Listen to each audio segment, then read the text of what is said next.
Start streaming. Bam. We Cool. are go.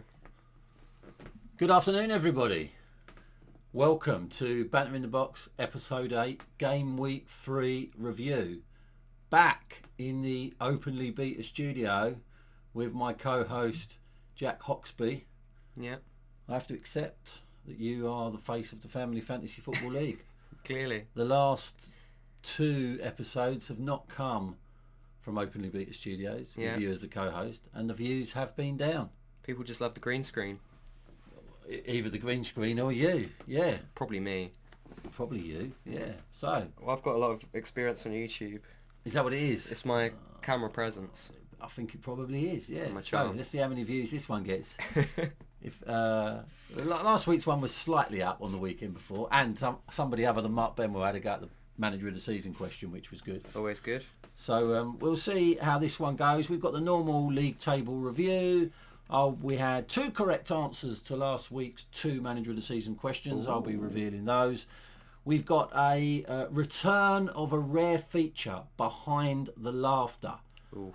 Those of you who may remember last season, I did one on Benny United manager Mark Benwell. This week it features Sashamas FC manager Wayne Robinson.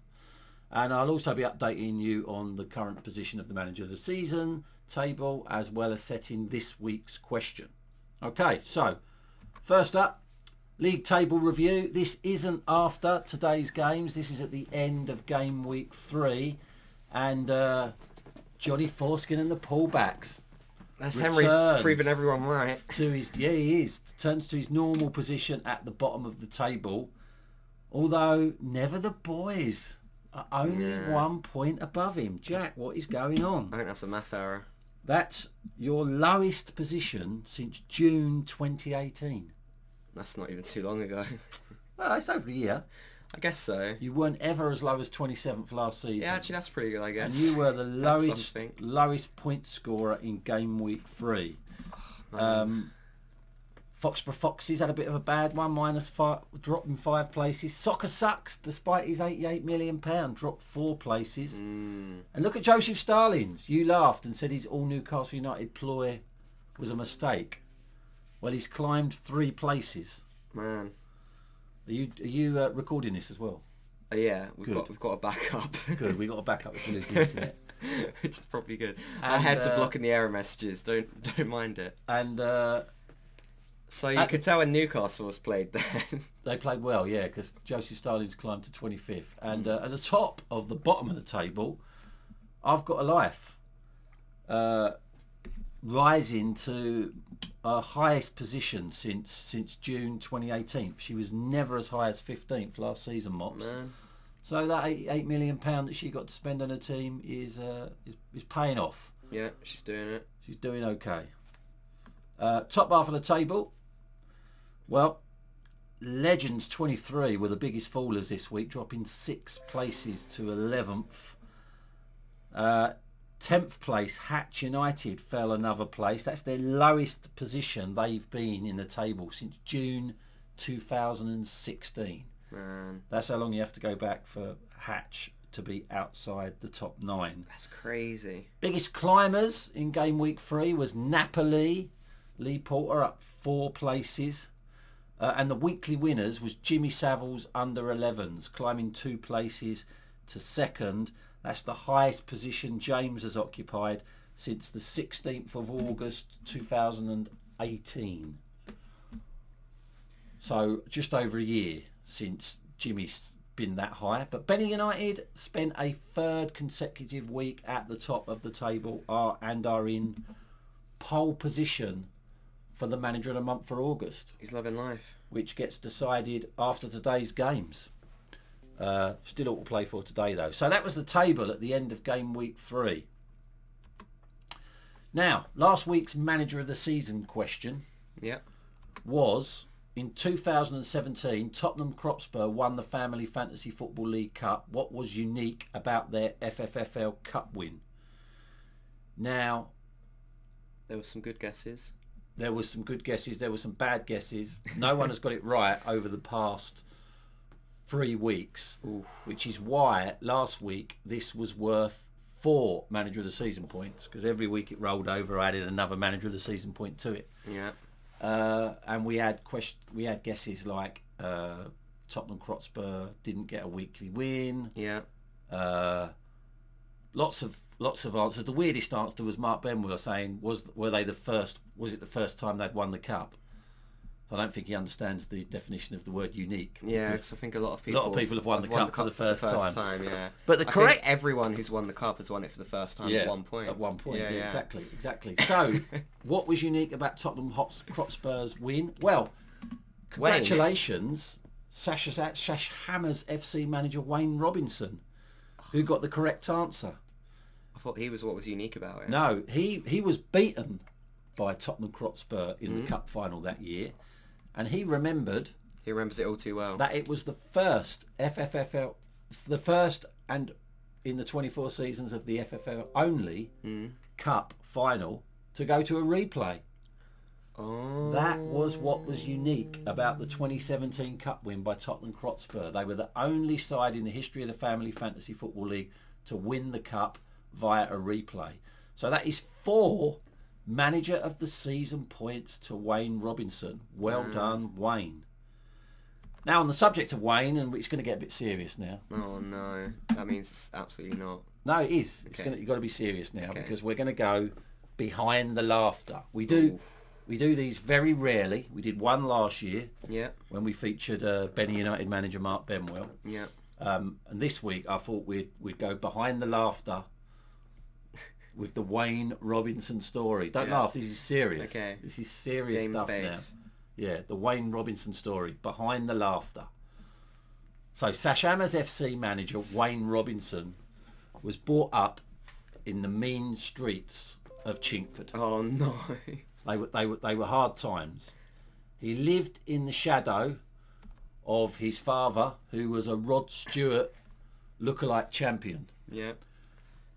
Eventually he escaped from under his father's shadow to move to the paradise of Pitsea,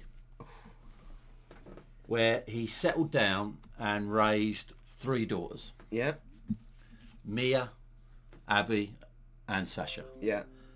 Although it wasn't long before those daughters drove him mad. It's not funny, they were tough times. Yeah. So mad, in I fact. can't believe he got through that. So mad, in fact, that it was years before Wayne could stop posing for a photo like he was wearing a straitjacket. Oh no. Absolutely years. But he realised in order to recover, he needed to focus on a project. His first project he focused on was reforming the Red Hand Gang. But unfortunately, Pops turned up in brown. Then he decided to take on the might of West Ham United. He was so incensed that they were leaving Upton Park, he decided to protest by supergluing his hand to the wall of the new stadium. It's like a special hunger strike. And having a sit-in. Yeah. Unfortunately, he superglued his hand to the side of the stadium before he got in position. So rather than a sit-in, it became a crouch-in. A squat-in. And that was too painful on his knees. Fair. So that protest didn't last very long. Yeah. But Wayne eventually did recover, because he found love with his hand twin, Dorney. His identical hand twin. Who is a professional hand showcaser, as you pointed out. Yeah, that was me. And there's Wayne and Dorney, and this is probably the greatest love story ever told. Oh really? Yep. Yeah. Because how Wayne met Dawn. Wayne drives for Ocado, Yeah. like Benny United manager Mark, That's a and recurring theme. he was actually no, that's a lie. He doesn't drive for Ocado. Oh, you were just thinking of Benny United. Yeah, I don't know. I don't think he does. He does. He might drive for Ocado. He drives for. He someone. drives. He drives anyway. He drives around. But the point is, he was. In one Christmas, he was delivering, and he was delivering table and chairs, garden chairs and table garden to Dawn, furniture. and he turned up at a gaff, and he knocked on the door, and she let him in, and he said, "I got your table and chairs," and Dawn was horrified to find out that it was a flat pack. So Wayne, being Wayne, went above and beyond the call of duty, and he stayed to put the table and chairs together for her. Yeah. Wonderful service. And then, days later, Dawn received a card through her door. Yeah. And it was from Wayne, a Christmas card. And he'd driven back over there to post the card through her door, and he'd put his number in it and said, "Do you fancy going out for a drink?" Yeah. And she opened it for Bold Wayne. move. Who's Wayne? But luckily he'd written on the back, the guy that delivered your table and chairs. And she went, "Oh." That's nice. So it is. It's Yeah. very romantic, isn't it? It What a is. romantic gesture. Chivalry isn't dead. And she hesitantly agreed to give him a ring, or decided to give him a ring, and she gave him a ring, and they went on a date, and the rest is history. Yeah. And isn't that a very romantic story? Yeah, it is. I'm amazed you told the actual story as well. That is the actual story. Yeah, I thought there were going to be some. But unfortunately, it's not all the story. Oh, there we go. Yeah. You see, what do you mean? There you go. There's more to it. You have to.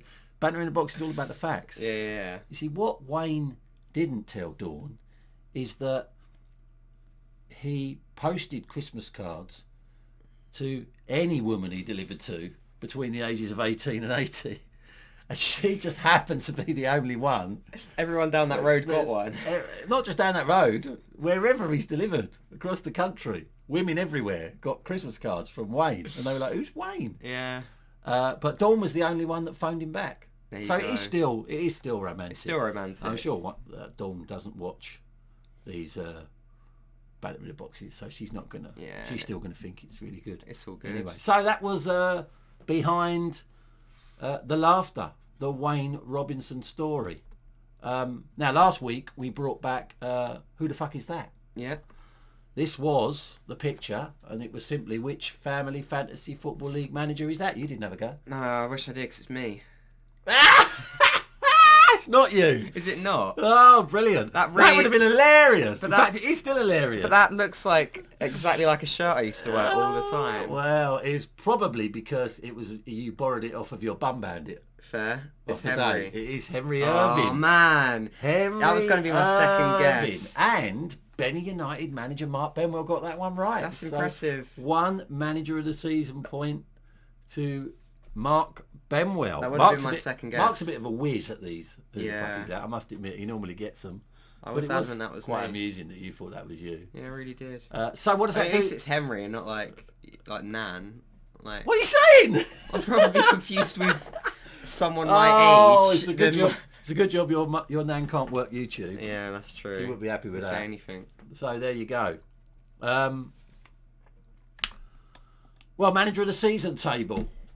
That's the current one after this week's correct answers. A clutch of players in joint second on 1 point, but joint top Mark Benwell and Wayne Robinson on 4 points. Wayne has rocketed up there. Mark Wayne has gone straight into Mark's the top. putting in all this with effort his- every with week, his- but still Wayne is still- joint with it. Yeah, Wayne blew him away with that 4-pointer. Yeah. So, there you go.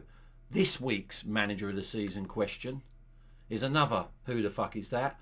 1 point, just tell me which family fantasy football league manager that is. Got any idea? Yeah. Yeah?